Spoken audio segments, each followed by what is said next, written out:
Muri yeZimbabwe hazvina kumira zvakanaka. Ndauyawo panapa ndine nyaya inovhundutsa. Update yandinayo zviri kusiririsa hama dzadiwa. Tiri kutambira mashoko panapa ari kunzi Mpox yapindira muZimbabwe.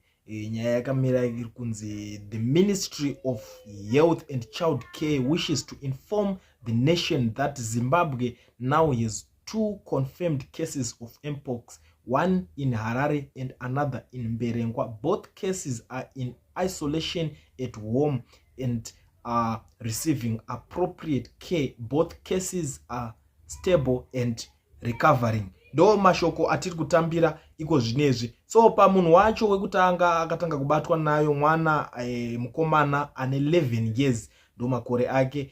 Wechipiri wacho tikangoti ane 24 years, tikangoti ari pakati nepakati pekuti mujaya, tingangoti akaroora kana kuti apadhuze kuda unoroora, ndo mazera acho iwaya. Saka pavaviri vava vari kunzi zvoni vane traveling history, umwe yekubva kuSouth Africa nekuTanzania, ndo traveling history yavo kwavaitravela vanhu ivavo vari vaviri. Asi nyaya yehombe iri pano imwe iri kuzoitika ndeyekuti vanhu vakawandawo vari kukomplaina nenyaya iyoyo kuti sei imimi muri kuzotaura kuti vanhu ava vari kuwana appropriate care chinchi, ivo vari ku-isolation, vari kutreatwa, vari kudzimba dzavo. Ndo nyaya imwe iri kupopotwa nemaZimbabweans akawanda vari kuti receiving appropriate care in Zimbabwe imi ityai Mwari vedu we. So at home they are receiving appropriate care. Zviriko here izvi?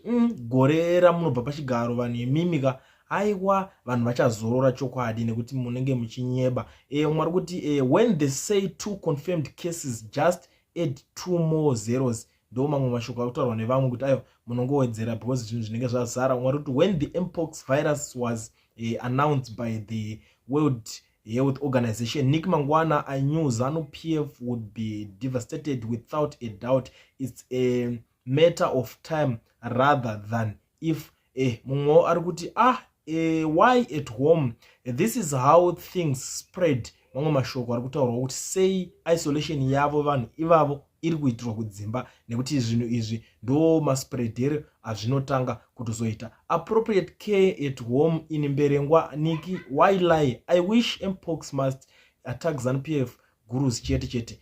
Mamwe mashoko ari kutaurwa nevanhu. Munoona vanhu vana vari kutaura zvinhu zvakadai vanenge vaneta already way. Mumwe ari kutaura kuti appropriate care at home in Mberengwa. Did it sound right to you? Pamazvinyora you lie nepamwe pasingade kunyepa makanyanya vedu we. Ndo nyaya iripo hama dzadiwa yandangoti ndiwe nayo ndichikuzivisai kuti Mpox yapindira muZimbabwe. Asi kupindira kwayaita kwacho vanhu vacho vari kunzi vari kutreatwa vari kudzimba dzavo. Saka kureva kuti zvoda kuti mugare makangwarira ngwarira nekuti wani wacho anotori muHarare munhu arowa nayo Mpox iyoyo, mumwe wacho ari kuMberengwa. Asi vanhu ava vari kunzi vari kubatsirwa kana kuti vari kutreatwa vari kudzimba. Ndo situation iripo yandangoti ndiwe nayo ndakakubatirai pachannel penyu. Kusazivawo kuti nyaya iyi hama dzadiwa muri kuitorawo sei ende munoionawo sei. Zvakakosha kana ichinge iri first time yako kushanya panapa, gara walike, wosubscribe, wondiudzawo kuti nyaya iyi uri kuionawo sei.